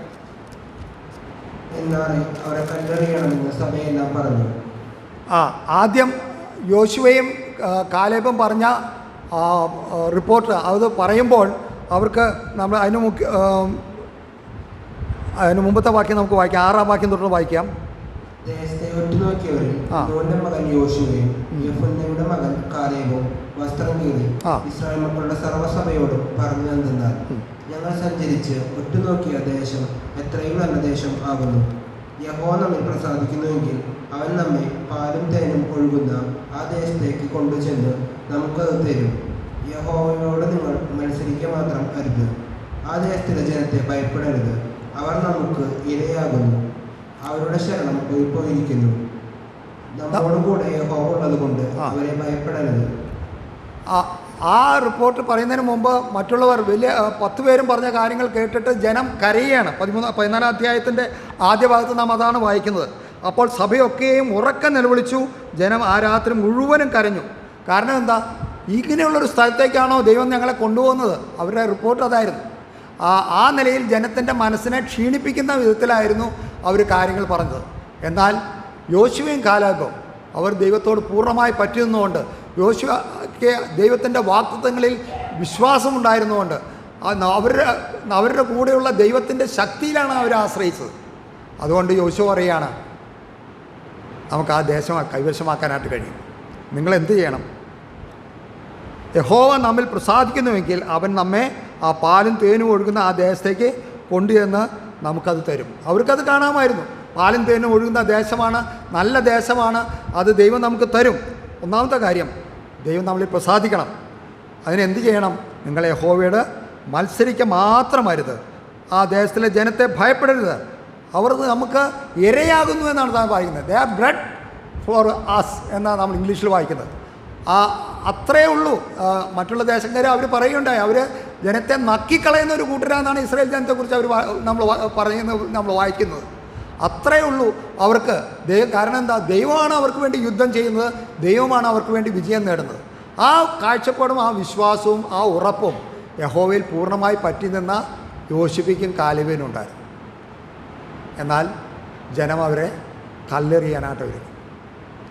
അവരെ കല്ലെറിയാതെ ദൈവം സൂക്ഷിച്ചു എന്നുള്ളത് ശരിയാണ്. എന്നാൽ ദൈവത്തിനുണ്ടായ കോപം പിന്നീട് നാം വായിക്കുന്നത്, ദൈവം അവരെ മാത്രം ആ ദേശത്തേക്ക് കടക്കാൻ അനുവദിച്ചു. തുടർന്നുള്ള വാക്യം നമ്മൾ വായിക്കുന്നുണ്ടല്ലോ. ദൈവം അവർക്ക് കൊടുത്ത ആ റിവാർഡ്, പ്രതിഫലം എന്തായിരുന്നു? 14-ാം അധ്യായത്തിൻ്റെ 30-ാം വാക്യം. എൻ്റെ നേരെ പുറത്തവരായ നിങ്ങളുടെ എണ്ണത്തിൽ ആരും ഞാൻ നിങ്ങളെ പാർപ്പിക്കുമെന്ന് സത്യം ചെയ്തിട്ടുള്ള ദേശത്തു കടക്കയില്ല. ദൈവം പറയുകയാണ് ആ ജനത്തോട്, നിങ്ങൾ ആരും ആ ദേശത്തേക്ക് കടക്കുകയില്ല. പിന്നെ എന്നാൽ കൊള്ളയായി പോകുമെന്ന് നിങ്ങൾ പറഞ്ഞിട്ടുള്ള നിങ്ങളുടെ കുഞ്ഞുകുട്ടികളെ ഞാൻ അതിൽ കടക്കുമാറാക്കും. നിങ്ങൾ നിരസിച്ചിരിക്കുന്ന ദേശം അവർ അറിയും. നിങ്ങളോ നിങ്ങളുടെ ശവം ഈ മരുഭൂമിയിൽ വീഴും. നിങ്ങളുടെ ശവം മരുഭൂമിയിൽ ഒടുങ്ങും വരെ നിങ്ങളുടെ മക്കൾ മരുഭൂമിയിൽ 40 സംവത്സരം ഇടയരായി സഞ്ചരിച്ചു നിങ്ങളുടെ പാതി വൃദ്ധ ഭംഗം വഹിക്കും. അങ്ങനെയാണ് അവർ ആ 40 ദിവസത്തിനൊത്തോളം 40 വർഷത്തോളം ആ മരുഭൂമിയിൽ കൂടെ അലഞ്ഞു നടന്ന വാസ്തവത്തിൽ ആ ജനമെല്ലാം, ആ തലമുറയെല്ലാം മരിക്കേണ്ടി വന്നു, മരുഭൂമിയിൽ പട്ടുപോയി. എന്നാൽ അവർ അടിമകളായി പോകുമെന്ന് പറഞ്ഞ ആ കുഞ്ഞുകുട്ടികളെ ദൈവം ആ ദേശത്തേക്ക് എത്തിച്ചു. ദൈവത്തിൻ്റെ വിശ്വസ്തത. എന്നാൽ നാം അവിടെ വായിക്കുന്നത് പിന്നീട് 38-ാം വാക്യം. എന്നാൽ ദേശം വിട്ടു നോക്കുവാൻ പോയ പുരുഷന്മാരും നൂന്റെ മകൻ യോശുവയും യെഫുന്നെയുടെ പുത്രൻ കാലേബും മരിച്ചില്ല. അവർ രണ്ടുപേരും മാത്രം ആ തലമുറയിൽ മരിച്ചില്ല. എന്തുകൊണ്ടാണ്? അവരുടെ വിശ്വാസം. ആ കർത്താവിനെ അവർ പൂർണ്ണമായി പറ്റി നിന്നുകൊണ്ട് അവരത് ജനത്തോട് ആ കാര്യം പറയാൻ മടിച്ചില്ല. കല്ലേറ് കൊണ്ട് അവർ മരിക്കേണ്ടവരാണ്. ദൈവം അവരെ രക്ഷിച്ചിട്ട് അവരുടെ വിശ്വാസത്തെ മാനിച്ചു എന്ന് മാത്രമല്ല, അവർക്ക് പ്രതിഫലം കൊടുത്ത് അവരെ ആ വാഗ്ദത്ത ദേശത്തിലേക്ക് എത്തിക്കുകയും ചെയ്തു എന്ന് മാത്രമല്ല, യോശുവയെ ആ ജനത്തെ നയിക്കാൻ, ആ ദേശം വിഭാഗിച്ചു കൊടുക്കുവാൻ യോഗ്യതയുള്ളവനാക്കി അവനെ മാറ്റി. എത്ര വലിയ പുരോഗതിയാണ് ആ ലീഡർഷിപ്പിൽ നമുക്ക് കാണാനായിട്ട് കഴിയുന്നത്. ദൈവം യോശുവയെ വളർത്തിക്കൊണ്ടുവന്ന വിധങ്ങൾ. പ്രിയമുള്ളവരെ, നമ്മുടെ ജീവിതത്തിൽ നാം ദൈവത്തിന് വേണ്ടി നിൽക്കുമ്പോൾ, ഞാൻ കഴിഞ്ഞ ആഴ്ച പറയുകയുണ്ടായി, ദൈവത്തിന് വേണ്ടി നാം ഒരു തീരുമാനം എടുക്കുമ്പോൾ ദൈവം അതിൻ്റെ ഇരട്ടി നമ്മളെ മാനിക്കുന്നവനാണ്. It's not easy. ജനത്തിന് മുമ്പാകെ ധൈര്യമായി അവരുടെ കല്ലേറുകളെ പേടിക്കാതെ അവർക്ക് വേണ്ടി, ദൈവത്തിന് വേണ്ടി സാക്ഷ്യം നിൽക്കുക, ഇത്രയും വലിയൊരു ജനക്കൂട്ടമാണ്. അവരെല്ലാവരുടെയും മുമ്പാകെ എല്ലാം നമുക്ക് കടക്കാൻ കഴിയും എന്ന് ദൈവത്തിന് വേണ്ടി സാക്ഷ്യം പറയാൻ ആ കാലേബിനും യോശുവയ്ക്കും മാത്രമേ സാധിച്ചുള്ളൂ. ഞാൻ ആലോചിക്കുകയായിരുന്നു, ഈ കഴിഞ്ഞു പോയ വർഷങ്ങൾ അവർ മിസ്രൈം വിട്ട് പോന്നപ്പോൾ എന്തെല്ലാം അതിശയ പ്രവൃത്തികൾ അവരെ കണ്ണാലെ കണ്ടതാണ്. ചെങ്കടലിനെ വറ്റിച്ച് കളഞ്ഞത്, ഫറവോനെയും സൈന്യത്തെയും ആ ചെങ്കടലിൽ തള്ളിയിട്ട് അവരെ കൊന്നത്, മരുഭൂമിയിൽ അവരെ അത്ഭുതകരമായി ദൈവം പുലർത്തിയത്, അവർക്ക് ഭക്ഷണം കൊടുത്തത്, അവർക്ക് വേണ്ടി ദൈവം യുദ്ധം ചെയ്ത് അമാലിക്കരുടെ കയ്യിൽ നിന്ന് അവരെ വിടുവിച്ചത്, ഇതെല്ലാം അവരെ കണ്ണിൽ കണ്ടതാണ്. ഈ ദൈവത്തെ വിശ്വസിക്കാൻ അവർക്ക് കഴിഞ്ഞില്ല. ഈ ദൈവത്തെ ആശ്രയിപ്പാൻ അവർക്ക് കഴിഞ്ഞില്ല. വിശ്വാസവും ഇല്ലാതെ ദൈവത്തിൻ്റെ വാഗ്ദത്തങ്ങളിൽ വിശ്വസ്തനായ ദൈവത്തെ അനുസരിക്കാൻ കഴിയാതെ എത്ര പേരാണ് ഇന്നും മരുഭൂമിയിൽ പട്ടുപോകുന്നത്. ഞാൻ പറയുകയുണ്ടായി, രക്ഷിക്കപ്പെട്ടു, കുഞ്ഞാടിൻ്റെ രക്തത്താൽ വിടുവിക്കപ്പെട്ടു, സ്നാനപ്പെട്ടു, ചെങ്കടൽ കടന്നു, എന്നാൽ ഇന്നും മരുഭൂമിയുടെ അനുഭവം, കനാലിലേക്ക് എത്താൻ കഴിയാതെ ദൈവത്തിൻ്റെ വാഗ്ദത്തങ്ങളിൽ വിശ്വസ്തരായി അതിനെ ആശ്രയിക്കുവാനും അതിനെ മുറുകെ പിടിക്കുവാനും ദൈവം നമുക്ക് വാഗ്ദത്തം ചെയ്തിരിക്കുന്ന അനുഗ്രഹങ്ങൾ അവകാശമാക്കുവാനും കഴിയാതെ ഇന്നും മരുഭൂമിയുടെ അനുഭവമാണോ നമുക്ക് വേണ്ടി ജീവിക്കുന്ന യോശുവയെ ഓർത്ത് നമുക്ക് ദൈവത്തെ സ്തുതിക്കാം. അവനാണ് നമ്മുടെ സേനാധിപതി. അവൻ നമ്മളെ ആ ദേശത്തിലേക്ക് നടത്തും. യോശുവയുടെ വളർച്ച നമുക്ക് തുറന്നും കാണാനായിട്ട് കഴിയും. ഞാൻ പറഞ്ഞല്ലോ, നമ്മൾ എബ്രായ ലേഖനം 10-ാം അധ്യായത്തിൻ്റെ 35-ാം വാക്യം നാം വായിക്കുന്നുണ്ട്. നമ്മൾ കഴിഞ്ഞ ദിവസം പ്രിയ ലിജോയ്സ് സംസാരിച്ചപ്പോൾ ആ കാര്യം പറയാം. നിങ്ങൾക്ക് മഹാപ്രതിഫലമുള്ള നിങ്ങളുടെ വിശ്വാസം നിങ്ങൾ തള്ളിക്കളയരുത്. നിങ്ങളുടെ ധൈര്യം തള്ളിക്കളയരുത്. ഞാൻ അതിനോട് ചേർന്ന് എപ്പോഴും പറയും, മഹാപ്രതിഫലമുള്ള നിങ്ങളുടെ വിശ്വാസത്തിൻ്റെ ധൈര്യം, നിങ്ങളുടെ വിശ്വാസത്തിൻ്റെ ധൈര്യം തള്ളിക്കളയരുത്. എബ്രായ വിശ്വാസികളെ പ്രബോധിപ്പിക്കുകയാണ്. അവരെന്തുമാത്രം ത്യാഗം സഹിച്ചിട്ടാണ് കർത്താവിലേക്ക് വന്നത്. അവരൊത്തിരി നഷ്ടങ്ങൾ സഹിച്ചവരാണ്. എന്നാൽ പിന്നീട് അവർക്ക് തുറന്നു പോകുമ്പോൾ അവർക്ക് വീണ്ടും തിരിഞ്ഞു പോകാൻ, അവരുടെ പഴയ അവസ്ഥയിലേക്ക് പോകാനുള്ള വലിയ പരീക്ഷ അവർ നേരിട്ടപ്പോൾ ലേഖനകാരൻ അവരെ ഉറപ്പിക്കുകയാണ്, നിങ്ങൾ വന്ന കാര്യങ്ങൾ നിങ്ങൾ മറക്കരുത്. നിങ്ങൾ വിശ്വാസത്തിൽ സ്ഥിരതയുള്ളവരായിരിക്കണം. നിങ്ങളുടെ മുഖമുള്ള മഹാപ്രതിഫലമുള്ള നിങ്ങളുടെ ധൈര്യം നിങ്ങൾ തള്ളിക്കളരുത്. മഹാപ്രതിഫലമുള്ള നിങ്ങളുടെ വിശ്വാസത്തിൻ്റെ ധൈര്യം, ആ ധൈര്യമുള്ളവരായിരുന്നു. പിന്നെ 11-ാം അധ്യായത്തിൽ ആ വിശ്വാസത്തെക്കുറിച്ചാണ് പറയുന്നത്. വിശ്വാസം എന്നതോ ആശിക്കുന്നതിൻ്റെ ഉറപ്പും കാണാത്ത കാര്യങ്ങളുടെ നിശ്ചയമാകുന്നു. അങ്ങനെയാണ് ആദിമ പിതാക്കന്മാർ, പഴയ നിയമ വിശുദ്ധന്മാർ പിന്നെ അവരുടെ ജീവിതം നയിച്ചത്. അവർ മുന്നേ കാണുകയായിരുന്നു, അവർക്ക് വേണ്ടി ഒരുക്കുന്നത്. അതുകൊണ്ട് അവർക്ക് ഈ ലോകത്തിലെ സമ്പാദ്യങ്ങളെക്കാൾ കൂടുതൽ ദൈവം ശില്പിയായി നിർമ്മിച്ചതും അടിസ്ഥാനമുള്ള നഗരത്തിനായിട്ടാണ് അവർ കാത്തിരുന്നത്. ഈ കാലത്തിലെ കഷ്ടങ്ങൾ ഏതുമില്ല എന്നുകൊണ്ടുപോകാൻ അവർക്ക് കഴിഞ്ഞു. ആ മഹാപ്രതിഫലമുള്ള അവരുടെ വിശ്വാസം, പ്രിയമുള്ളവരെ, നമ്മുടെ വിശ്വാസം, ആ വിശ്വാസത്തിൻ്റെ ധൈര്യം നാം എത്രമാത്രം കാണിക്കുന്നുണ്ട് നമ്മുടെ ജീവിതത്തിൽ. നമ്മൾ പ്രതിസന്ധികളെ നേരിടുമ്പോൾ പലപ്പോഴും ഈ ദൈവം കഴിഞ്ഞ കാലങ്ങളിൽ നമ്മളെ അത്ഭുതകരമായി നടത്തിയ ദൈവത്തിൻ്റെ കരങ്ങൾ നാം കാണുന്നുണ്ടോ? ആ കരങ്ങൾ നമ്മളെ ഇനിയും നടത്താൻ ശക്തനാണെന്ന് നമുക്ക് പൂർണ്ണമായ ബോധ്യം, ദാറ്റ് കോൺഫിഡൻസ്.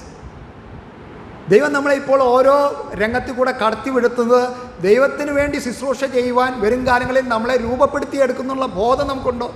ഞാൻ പലപ്പോഴും ചിന്തിക്കാറുണ്ട്, നമ്മൾ പ്രതീക്ഷിക്കാത്ത സ്ഥാനത്തേക്ക് ദൈവം നമ്മളെ കൊണ്ടിടുമ്പോൾ, നമ്മൾ ഒട്ടും ചിന്തിക്കാത്ത സ്ഥലങ്ങളിലേക്ക് ദൈവം നമ്മളെ ആക്കി വയ്ക്കുമ്പോൾ, ചില ഉത്തരവാദിത്തങ്ങൾ നമ്മളെ ഏൽപ്പിക്കുമ്പോൾ അതിൻ്റെ പിന്നിലുള്ള ഉദ്ദേശങ്ങൾ എന്തൊക്കെയായിരുന്നു?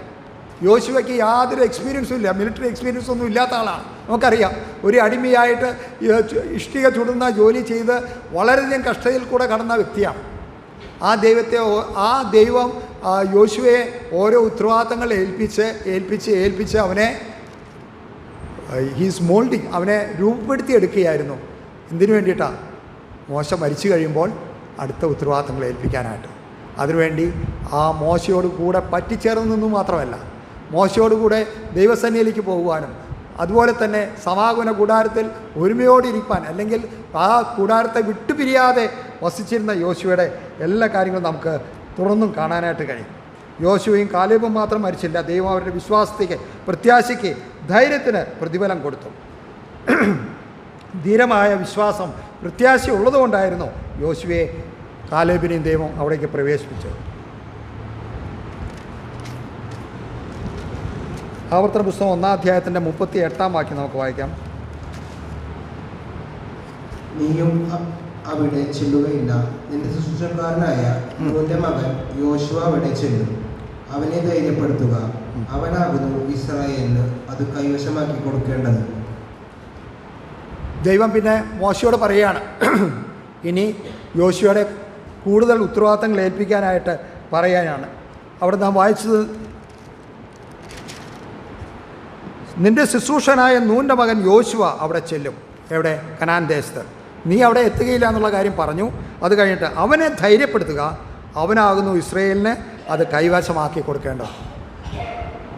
യോശുവ വളരെ ധൈര്യമില്ലാത്തവനായിരുന്നു, അല്ലെങ്കിൽ ഇത്രയും വലിയ ഉത്തരവാദിത്തങ്ങൾ ഏറ്റെടുക്കുവാൻ അവൻ വളരെ വിമുഖത കാണിക്കുന്ന വ്യക്തിയായിരുന്നു. അതുകൊണ്ട് ദൈവം മോശയോട് പറയുകയാണ്, നീ അവനെ ധൈര്യപ്പെടുത്തണം, അവനെ പ്രോത്സാഹനം കൊടുക്കണം, അവനെ ശക്തിപ്പെടുത്തണം. അതുമാത്രമല്ല, 31 അധ്യായത്തിൻ്റെ 14 വാക്യത്തിലേക്ക് നാം വരുമ്പോൾ അവസാന ഭാഗത്തേക്ക്,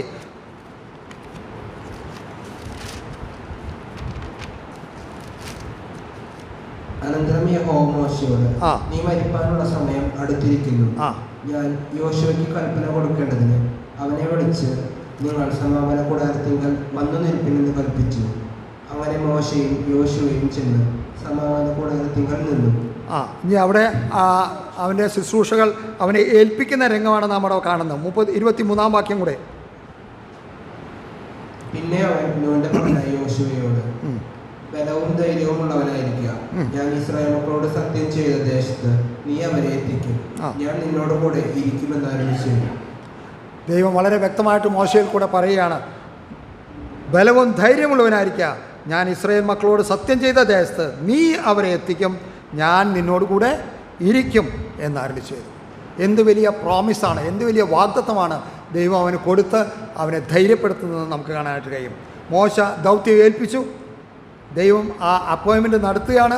മോശ മരിക്കുന്നതിന് മുമ്പ് ഈ കാര്യങ്ങളെല്ലാം യോശുവയെ പറഞ്ഞ് ഏൽപ്പിക്കുന്നത് നമുക്ക് കാണാനായിട്ട് കഴിയും. 1-10-11 വാക്യം യോശുവയുടെ പുസ്തകം. നമ്മളിപ്പോൾ വായിച്ച ഭാഗത്തേക്ക് വീണ്ടും വരാം. എന്നാൽ യോശുവ ജനത്തിന്റെ പ്രമാണം കൊണ്ട് കൽപ്പിച്ചത്, പാളയത്തിൽ കൂടി കടന്ന് ജനത്തോട്, നിങ്ങളുടെ ദൈവമായ യഹോവ നിങ്ങൾക്ക് അവകാശമായി തരുന്ന ദേശം കൈവശമാക്കുവാൻ ചെല്ലേണ്ടതിന് നിങ്ങൾ 3 ദിവസം കഴിഞ്ഞിട്ട്. അവിടെ നാം വായിക്കുന്നത് യോശുവ ആ ഉത്തരവാദിത്വം ഏറ്റെടുക്കുക എന്ന് മാത്രമല്ല, അവനത് അനുസരിച്ച് പ്രവർത്തിക്കാൻ തുടങ്ങുന്ന കാര്യമായിട്ട് നമുക്ക് കാണാനായിട്ട് കഴിയും. എന്തുമാത്രം ഉത്തരവാദിത്തമാണ് താൻ ഏൽപ്പിച്ചത്. ദൈവം ഏൽപ്പിച്ചപ്പോൾ ദൈവം ഏൽപ്പിച്ച ഉത്തരവാദിത്തങ്ങൾ ചെയ്യുവാൻ ദൈവം അവനുള്ള ബലവും കൊടുക്കും. പ്രിയമുള്ളവരെ, ദൈവം നമ്മളെ ഏത് ശുശ്രൂഷ ഏൽപ്പിക്കുമ്പോഴും, എന്നെ ദൈവം പഠിപ്പിച്ച ഏറ്റവും വലിയ കാര്യം, നീ എന്തെല്ലാം ഒഴിവഴികൾ പറഞ്ഞു മാറിയാലും ദൈവം നിന്നെ ഒരു ശുശ്രൂഷ ഏൽപ്പിക്കുമ്പോൾ അത് ചെയ്യാനുള്ള ബലവും നിനക്ക് തരുമെന്ന് ഈ ദിവസങ്ങളിലും കഴിഞ്ഞ നാളുകളിലും ദൈവം എന്നെ പഠിപ്പിച്ചുകൊണ്ടിരിക്കുന്നു.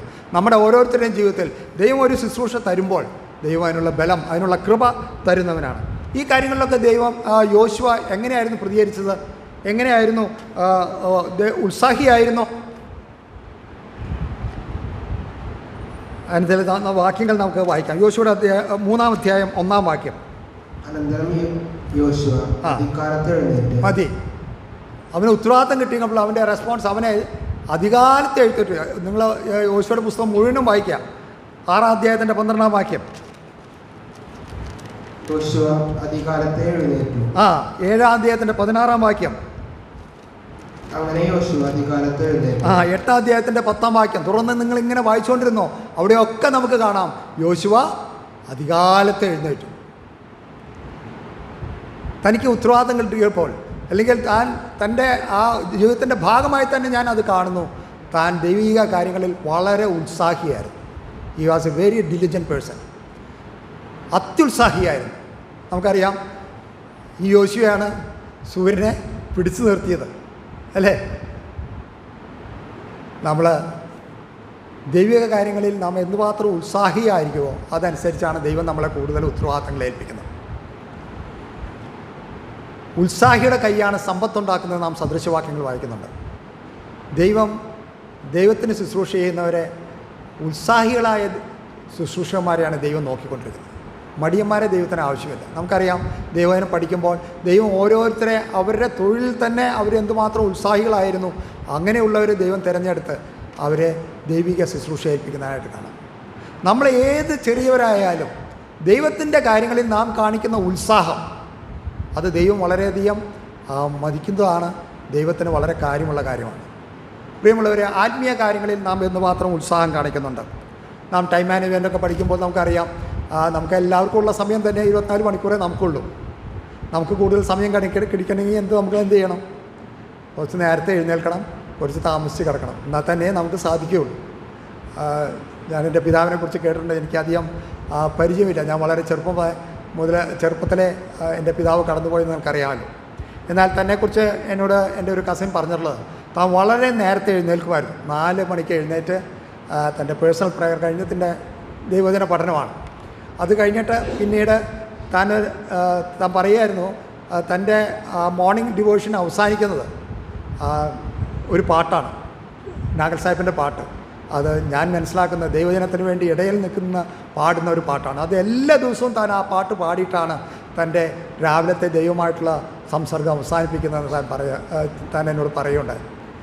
രക്ഷക നിൻ ആടുകളിൽ മുമ്പേ നടക്കണേ എന്നുള്ളൊരു പാട്ടുണ്ട്. ആ പാട്ട് എന്നും താൻ പാടുമായിരുന്നു. ദൈവജനത്തിന് വേണ്ടി ഇടയിൽ നിൽക്കുവാൻ, അല്ലെങ്കിൽ അവർക്ക് വേണ്ടി മധ്യസ്ഥം ചെയ്യുന്ന ഒരു ദേവദാസൻ്റെ ചിത്രം. ഞാൻ പറയാൻ വന്നത്, തൻ്റെ വ്യക്തിപരമായ ജീവിതത്തിൽ താൻ വളരെ ബിസിയുള്ള ഒരാളായിരുന്നു. താൻ വളരെ ഉത്തരവാദിത്തങ്ങൾ, ഒരു ബ്രിട്ടീഷ് കമ്പനിയുടെ വളരെ ഉത്തരവാദിത്തങ്ങൾ വഹിച്ച ആദ്യത്തെ ഇന്ത്യക്കാരനായിരുന്നു. എന്നാൽ അതിനേക്കാൾ ഉപരിയായിട്ട് താൻ ദൈവിക കാര്യങ്ങൾക്ക് കൊടുത്ത പ്രാധാന്യം, അതിന് കൊടുത്ത മുൻഗണന, അത് മക്കളായ ഞങ്ങൾക്ക് അത് വലിയ പാഠമായിരുന്നു.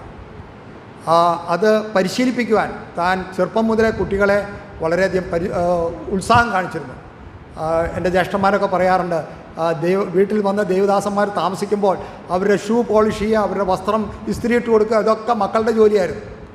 അങ്ങനെ ദേവദാസന്മാരെ എന്തുമാത്രം ഭയഭക്തിയോടെ ട്രീറ്റ് ചെയ്യണം, അല്ലെങ്കിൽ അവരെ എല്ലാ കാര്യങ്ങളും അവരെ സഹായിക്കുവാനും അവരുടെ ബാഗ് കൊണ്ടുപോകുന്ന കാര്യത്തിലും എല്ലാ കാര്യത്തിലും മക്കളെ താൻ പരിശീലിപ്പിക്കുമായിരുന്നു. പ്രിയമുള്ളവരെ, ഇന്നത്തെ തലമുറയ്ക്കൊക്കെ അതൊരു അന്യം നിന്ന കാര്യമാണ്.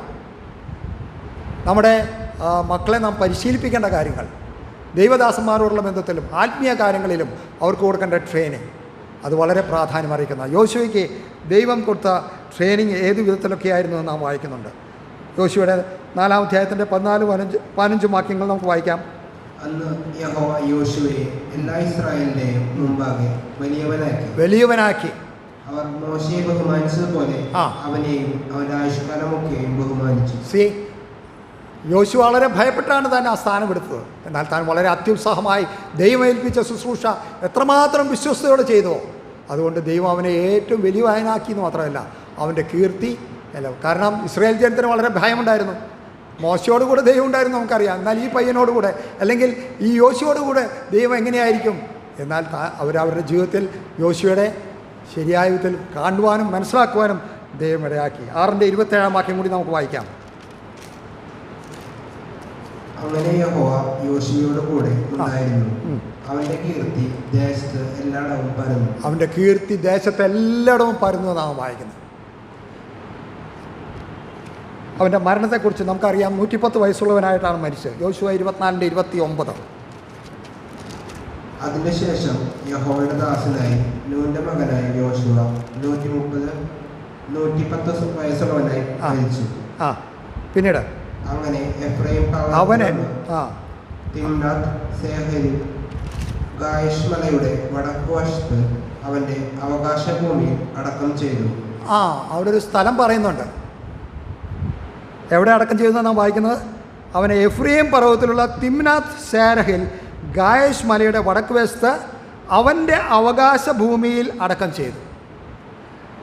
കാലേബിനെ കുറിച്ച് നമുക്കറിയാം. അവൻ ചോദിച്ചു മേടിച്ചു, ഈ ദേശം എനിക്ക് തായോ, ഞാൻ യുദ്ധം ചെയ്ത് അത് മേടിക്കും. അവൻ ചോദിച്ചു മേടിച്ച അവകാശമായിരുന്നു. അതുപോലെ തന്നെയാണ് യോശുവയും ചോദിച്ചു മേടിച്ച സ്ഥലമായിരുന്നു. നമുക്ക് യോശുവയുടെ പുസ്തകത്തിൽ തന്നെ നമുക്ക് അത് കാണാനായിട്ട് കഴിയും. 19-ാം അധ്യായത്തിൻ്റെ 49-50 വാക്യം. അവർ ദേശത്തെ അതിർത്തിച്ചു കഴിഞ്ഞ ശേഷം ഇസ്രായേൽ മക്കൾ നൂന്റെ മകനായ യോശുവയ്ക്കും തങ്ങളുടെ ഇടയിൽ ഒരു അവകാശം കൊടുത്തു. ദേശമെല്ലാം വിഭാഗിച്ചു കഴിഞ്ഞപ്പോൾ ഇസ്രായേൽ ജനം യോശുവയ്ക്കും ഒരു അവകാശം പ്രത്യേകമായിട്ട് കൊടുത്തു. എന്താ നാം വായിക്കുന്നത്? 50-ാം വാക്യം. അവൻ ചോദിച്ച പട്ടണമായി എഫ്രൈം മലനാട്ടിലുള്ള തിമ്നാത്ത് സേരഹ് അവർ യഹോവയുടെ കൽപ്പന പ്രകാരം അവനും കൊടുത്തു. കാലേബ് മാത്രമല്ല ദേശം ചോദിച്ചു മേടിച്ച് അവകാശമാക്കിയ ആൾ, യോശുവയും അത് അവൻ ചോദിച്ചു, ഈ മല എനിക്ക് വേണം, അവൻ അത് അവകാശമാക്കി. അവരുടെ കാഴ്ചപ്പാട് അവരുടെ ആ വലിയ പ്രതീക്ഷ, ആ ദേശം ഞങ്ങൾക്ക് കാലം പറയുന്നുണ്ട്, എനിക്കിപ്പോൾ 80 വയസ്സായി, എന്നാലും ഇപ്പോഴും എനിക്ക് ആരോഗ്യമുണ്ട്. ഞാൻ ആ ദേശം, അവരുടെ ആവേശം കണ്ടോ, അവർ ത്രില്ലടിച്ച് നിൽക്കുകയാണ് ആ ദേശം അവകാശമാക്കി കൈവശമാക്കുവാൻ. എന്തൊരു വലിയ വിശ്വാസം, എന്തൊരു വലിയ പ്രത്യാശ, അവരുടെ സ്നേഹം, ഇതെല്ലാം നമുക്കതിൽ കൂടെ കാണാനായിട്ട് കഴിയും. യോശുവ വളർത്തിക്കൊണ്ടുവന്ന് അവൻ ദേശം വിഭാഗിച്ചു, അവനെ ഏൽപ്പിച്ച ഉത്തരവാദിത്തങ്ങളെല്ലാം ചെയ്തു. അതിനുശേഷം അവർ യോശുവയ്ക്കും ഒരു അവകാശ ഭൂമി കൊടുത്തു. ആ സ്ഥലത്ത് അവൻ്റെ ആഗ്രഹം അതായിരുന്നു, അവൻ അവിടുത്തെ അവകാശ ഭൂമിയിൽ അവനെ അടക്കം ചെയ്യണമെന്ന് അവനെ തന്നെ കുറിച്ച് ആഗ്രഹിച്ചിരുന്നു. യോശുവയുടെ മരണം എന്തുമാത്രം അനുഗ്രഹിക്കപ്പെട്ടതാണ്. നമ്മൾ പഠിച്ചു വരുമ്പോൾ അവസാന 23 24 അധ്യായം തൻ്റെ വിടവാങ്ങൽ സന്ദേശമായിട്ട് നമുക്ക് കാണാനായിട്ട് കഴിയും. താൻ ചെയ്യുന്ന കാര്യങ്ങളോടുള്ള ബന്ധത്തിൽ ദൈവത്തെ ഇസ്രായേൽ മക്കളോർക്ക് കൊടുക്കുന്ന പ്രബോധനങ്ങൾ, അവർക്ക് കൊടുക്കുന്ന ഉപദേശങ്ങൾ, ഇതെല്ലാം നമുക്ക് അവസാനം കാണാനായിട്ട് കഴിയും. വിശ്വസ്ത പ്രവാചകനായിട്ട് അല്ലെങ്കിൽ വിശ്വസ്ത ദാസനായിട്ട് എത്ര താഴ്ചയിൽ നിന്ന് ഉയർന്നു വന്നതാണ് യോശുവ. അവനെ ഉയർത്തിക്കൊണ്ടുവന്ന് ഉത്തരവാദിത്തങ്ങൾ ഏൽപ്പിച്ച് ഇസ്രായേൽ ജനത്തെ കനാൻ ദേശത്തേക്ക് കടത്തി കൊടുത്തു എന്ന് മാത്രമല്ല, അവർക്ക് ദേശം വിഭാഗിച്ചു കൊടുക്കുവാനായിട്ടും കഴിയും. പ്രിയമുള്ളവരെ, ദൈവം നമുക്ക് തന്നിരിക്കുന്ന അനുഗ്രഹദേശം നമുക്ക് കാണാൻ കഴിയുന്നുണ്ടോ? വിശ്വാസത്താൽ അത് അവകാശമാക്കാൻ നമുക്ക് എന്തുമാത്രം ആർത്തിയുണ്ട്. ഞാൻ പറയുകയുണ്ടായി, എഫ് ലേഖനം 1-ാം അധ്യായത്തിൽ ദൈവം നമുക്ക് തന്നിരിക്കുന്ന അനുഗ്രഹങ്ങളുടെ വലിയൊരു പട്ടിക നമുക്ക് കാണാനായിട്ട് കഴിയും. പൗലൂസിൻ്റെ പ്രാർത്ഥന അതായിരുന്നു. അവരുടെ ഹൃദയദൃഷ്ടി പ്രകാശിച്ചിട്ട് ദൈവം അവരെക്കുറിച്ച് ആശിക്കുന്ന ആശ ഇന്നതെന്താണെന്ന് കാണുവാൻ അവരുടെ കണ്ണുകളെ പ്രകാശിപ്പിക്കണമേ എന്നായിരുന്നു എഫ് ലേഖനത്തിൽ പൗലൂസ് കഴിക്കുന്ന പ്രാർത്ഥന. എഫ് ലേഖനത്തിൻ്റെ സബ്ജക്റ്റ് തന്നെ നമുക്കറിയാം, ബി റിച്ച്, നിങ്ങൾ സമ്പന്നരാകുക കർത്താവിൽ. എല്ലാം സഭയ്ക്ക് കൊടുത്തിരിക്കുകയാണ്. 1-ാം അധ്യായത്തിൻ്റെ അവസാന ഭാഗത്ത് വരുമ്പോൾ നമുക്ക് കാണാൻ കഴിയും. എല്ലാം നിറച്ചിരിക്കുന്ന അവൻ്റെ ശരീരമായ സഭയ്ക്ക് കൊടുത്തിരിക്കുന്നു പറഞ്ഞാണ് ആ അധ്യായം അവസാനിക്കുന്നത്. കർത്താവിനെ ഏറ്റവും ഉന്നതനായി കാണിച്ചിട്ട് ആ തലയാകുന്ന കർത്താവിൻ്റെ ശരീരമായ സഭയ്ക്ക് കൊടുത്തിരിക്കുന്ന അനുഗ്രഹങ്ങൾ, പ്രിയമുള്ളവർ, അത് കാണുവാൻ, അത് വിശ്വാസത്താൽ അവകാശമാക്കുവാൻ, അത് എൻ്റേതാണ്, നിങ്ങളുടെ ഉള്ളങ്കാൽ ചവിട്ടുന്ന ദേശമൊക്കെയും നിങ്ങൾക്ക് അവകാശമായി തരും. നമുക്ക് ആ ദേശം അവകാശമാക്കണം. കണ്ടാൽ മാത്രം പോരാ, അത് എൻ്റേതാണെന്നുള്ള ബോധത്തിൽ അത് നമ്മളിപ്പോഴും കർത്താവേ തരണമേ തരണമേ എന്ന് പറയുകയാണ്. കർത്താവ് എന്താ പറഞ്ഞിരിക്കുന്നത്? ഞാൻ ഓൾറെഡി തന്നിരിക്കുന്നു, നിങ്ങൾ പോയി അങ്ങ് കൈവശമാക്കണം. Just appropriate it. കടന്നു ചെന്ന് നിങ്ങളുടെ ഉള്ളങ്കാൽ ചവിട്ടണം, എന്നാൽ മാത്രമേ നിങ്ങൾക്ക് അത് അവകാശമാക്കാൻ, നിങ്ങൾ ചവിട്ടുന്ന ദേശമെല്ലാം മാത്രമേ നിങ്ങൾക്ക് അവകാശമാക്കി തരികയുള്ളൂ. കനാൻ ദേശം അവർക്ക് അവകാശമാക്കി കൊടുത്തു, എന്നാൽ അവർ ഏതെല്ലാം ദേശത്ത് പോയി അത് കാൽ ചവിട്ടിയോ അത് മാത്രമേ അവർക്ക് അവകാശമാക്കാൻ കഴിഞ്ഞു. പ്രിയമുള്ളവരെ, നമ്മുടെ ജീവിതത്തിലും അത് വലിയ ഒരു ആവേശമായി കാണുവാൻ യോശുവയെ പോലെ, കാലേബിനെ പോലെ, യോശുവയെക്കുറിച്ചുള്ള വ്യക്തിപരമായ അല്ലെങ്കിൽ ഒരു ലീഡർ എങ്ങനെയായിട്ട് വളർന്നു വരുന്നതെന്ന് നാം കാണുകയായിരുന്നു. അത് നമ്മുടെ ജീവിതത്തിലും വലിയ പാഠമായി തീരുവാൻ ദൈവത്തിൻ്റെ ആത്മാവ് നമ്മളെ സഹായിക്കട്ടെ. കാരണം തുറന്നുള്ള കാര്യങ്ങൾ നമുക്ക് പഠിക്കാൻ പോകുമ്പോൾ നമുക്ക് കാണാനായിട്ട് കഴിയും. അവരെ യോർദാൻ നദി കടന്നത് എങ്ങനെയായിരുന്നു? വിശ്വാസത്താലായിരുന്നു ആ യോർദാൻ വിഭാഗിച്ചു കൊടുത്തത്. അവരുടെ ഉള്ളകാൽ ചവിട്ടിയതപ്പോഴാണ് ആ നദി രണ്ടായി വിഭാഗിക്കുന്നത്. തുടർന്ന് അവർ പിന്നെയും ദേശത്തേക്ക് പ്രവേശിച്ചിട്ടില്ല, അവിടെ കിടക്കുന്നേ ഉള്ളൂ. അപ്പോഴാണ് എരിഹോ മതിൽ വലുതായിട്ട് നിൽക്കുന്നത്. അതെങ്ങനെയാണ് അവർ ഇടിച്ചു ചേർത്തത്? അവിടെയും വിശ്വാസം തന്നെയായിരുന്നു, അല്ലേ? ദൈവം പറഞ്ഞത് ആ വിശ്വാസത്തിൻ്റെ അനുസരണം ഉണ്ടായപ്പോൾ അവർ ചുറ്റി നടക്കുക മാത്രമല്ല, പാട്ടുപാടിയപ്പോൾ ആ മതിൽ വീണു. നമുക്കറിയാം എരിഹോ മതിലിൻ്റെ വലിപ്പം എത്രമാത്രം ഉണ്ടെന്ന് നിങ്ങൾക്ക് അറിയാമോ എന്ന് എനിക്ക് അറിഞ്ഞുകൂടാ. 30 അടി ഉയരമാണ്, 15 അടി വീതിയാണ്. നമുക്കറിയാം അന്നത്തെ കോട്ടകളുടെ മതിലുകൾ 2 മതിലുകളാണ്, അതിൻ്റെ ഇടയിൽ കിടങ്ങുണ്ടാവും. ആ മതിലിൻ്റെ മുകളിൽ രഥങ്ങളൊക്കെ ഓടാനുള്ള സൗകര്യമാണ്, അത്ര വീതിയുള്ളതാണ്. രാഹാബൊക്കെ അവിടെയാണ് താമസിച്ചിരുന്നത്, വീട് വെച്ചാണ് താമസിച്ചിരുന്നത്. നമുക്കറിയാം അത്രയും ഉയരം അത് വീഴ്ത്തണമെങ്കിൽ ദൈവത്തിൻ്റെ കൽപ്പന വിശ്വാസത്തിൽ അവരനുസരിച്ചപ്പോൾ അത് വീഴ്ത്താൻ കഴിഞ്ഞു. പ്രിയമുള്ളവരെ, ദൈവത്തിൻ്റെ വാഗ്ദത്തങ്ങൾ നമ്മൾ വിശ്വസിച്ച് അനുസരിച്ചാൽ ദൈവം നമ്മളെ നടത്തും എന്നുള്ളതല്ല. ഇന്ന് നമ്മളത് പ്രോസസ്സ് ചെയ്യുന്നുണ്ടോ? ഈ പുസ്തകത്തിലെ പ്രധാനപ്പെട്ട ചിന്ത നമുക്ക് ആദ്യത്തെ 5 മുതൽ 9 വാക്യങ്ങൾ നാം കാണുകയുണ്ടായി. പെട്ടെന്ന് നമുക്ക് അത് മനസ്സിലാക്കണമെങ്കിൽ പുതിയ നിയമത്തിലൊരു വാക്യമുണ്ട്, ലോകത്തെ ജയിച്ച ജയമോ, ബാക്കിയുള്ള നിങ്ങൾ പ്രൂരിപ്പിക്കേ, നമ്മുടെ വിശ്വാസം തന്നെ. എവിടെയാണ് പറഞ്ഞിരിക്കുന്നത്? 1 യോഹന്നാൻ 5:4. നമ്മളുടെ വിശ്വാസം ലോകത്തെ ജയിക്കാൻ നമ്മളെ സഹായിക്കും. അതാണ് ദൈവം നമ്മളിൽ നിന്ന് ആഗ്രഹിക്കുന്നത്. നമ്മൾ വിശ്വാസത്താലാണ് രക്ഷിക്കപ്പെട്ടിരിക്കുന്നത്. ആ വിശ്വാസം തന്നെയായിരിക്കണം നമ്മുടെ ക്രിസ്തീയ ജീവിതത്തിൽ നമ്മളെ തുറന്നുള്ള കാര്യങ്ങൾ. ഓരോ സ്റ്റെപ്പിലും ആ വിശ്വാസമാണ് നമുക്ക് അനുഗ്രഹങ്ങൾ കവർന്നെടുക്കാനായിട്ട് കഴിയുന്നത്. ഇവരെ ദൈവം നമ്മളെ സഹായിക്കട്ടെ. ഞാൻ അതുകൊണ്ടാണ് FSC ലേഖനം കൂടി ചേർന്ന് പഠിക്കണം എന്ന് ഞാൻ പറഞ്ഞത്. അബ്രഹാമിനോട് ഉൽപ്പത്തി പുസ്തകം 17-ാം അധ്യായത്തിൻ്റെ 8-ാം വാക്യം നമുക്ക് കഴിഞ്ഞ ആഴ്ച വായിച്ചതാണ്. ദൈവം അബ്രഹാമിനോട് ചെയ്ത വാഗ്ദത്തമാണ്. ദൈവം അത് നിറവേറ്റി. ദൈവം വാഗ്ദത്തങ്ങൾ വിശ്വസ്തനാണ്. ദൈവത്തിൻ്റെ ഭാഗത്ത് നിന്ന് ചെയ്യാനുള്ളതെല്ലാം ദൈവം ചെയ്യും. നമ്മൾ വിശുദ്ധീകരണത്തോടുള്ള ബന്ധത്തിൽ നാം പഠിച്ചല്ലോ. നമ്മുടെ വീണ്ടും ജനനത്തിൽ നമ്മുടെ ആത്മാവിൻ്റെ രക്ഷ ദൈവം പൂർണ്ണമായിട്ട് ചെയ്തു. നമ്മുടെ ഭാഗത്ത് നിന്ന് യാതൊരുമില്ല. നമ്മൾ വിശ്വസിക്കുക മാത്രമേ ചെയ്തോ. നമ്മുടെ ശരീരത്തിൻ്റെ വീണ്ടെടുപ്പും അതും ദൈവം തക്ക സമയത്ത് ചെയ്യും. കർത്താവിൻ്റെ 2-ാം വരവിൽ, അല്ലെങ്കിൽ നാം മരിച്ച് കർത്താവിൻ്റെ സന്നിധിയിൽ ചേരുമ്പോഴേക്കും ശരീരത്തിൻ്റെ വീണ്ടെടുപ്പ്. പക്ഷേ നമ്മുടെ ദേഹിയുടെ രക്ഷ ഇന്ന് അതാണ് നടന്നുകൊണ്ടിരിക്കുന്നത്. അവിടെയാണ് നമ്മുടെ സാൻറ്റിഫിക്കേഷൻ്റെ ഏറ്റവും ഇമ്പോർട്ടൻ്റ് ഭാഗം. പ്രിയമുള്ളവരെ, നമ്മുടെ ദേഹിയുടെ രക്ഷയിൽ നമ്മുടെ പങ്ക് എത്രമാത്രം നാം വഹിക്കുന്നുണ്ട്.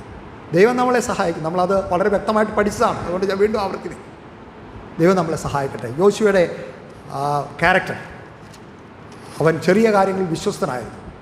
രണ്ടാമത്, അവനെ ദൈവം ഉയർത്തിക്കൊണ്ടുന്ന കാര്യം, ദൈവം അവന് കൊടുത്ത വാഗ്ദത്തങ്ങൾ, ദൈവത്തിൻ്റെ വചനം. പ്രിയമുള്ളവരെ, ദൈവത്തിൻ്റെ വചനം നാം എത്രമാത്രം ആശ്രയിക്കുന്നുവോ, അതിൽ നാം എത്രമാത്രം സോക്ക് ചെയ്യുന്നു, നമ്മൾ എത്രമാത്രം അതിൽ സാച്ചുറേറ്റഡ് ആകുന്നു, എങ്കിൽ മാത്രമേ ഇതിൽ നിലനിർത്താനും നമുക്ക് വളരാനും കഴിയുള്ളൂ. ദൈവത്തിൻ്റെ വചനം നമുക്ക് തന്നിട്ടുണ്ട്. ദൈവത്തിൻ്റെ പരിശുദ്ധാത്മാവിനെയും ദൈവം നമുക്ക് തന്നിട്ടുണ്ട്. അതിൽ ആശ്രയിച്ച് നമുക്കൊന്ന് മുന്നോട്ട് പോകുമ്പോൾ നമ്മുടെ ക്രിസ്തീയ ജീവിതം തീർച്ചയായിട്ടും അനുഗ്രഹിക്കും. വിശ്വാസത്താൽ നമുക്ക് ദൈവത്തിൻ്റെ സമ്പത്ത്, ദൈവം നമുക്ക് തന്നിരിക്കുന്ന അനുഗ്രഹദേശം അവകാശമാക്കുവാൻ ഈ ചിന്തകളാൽ ദൈവം നമ്മളെ സഹായിക്കട്ടെ. അവൻ്റെ വിലയേറെ നാം മഹത്വപ്പെടുകയാണ്.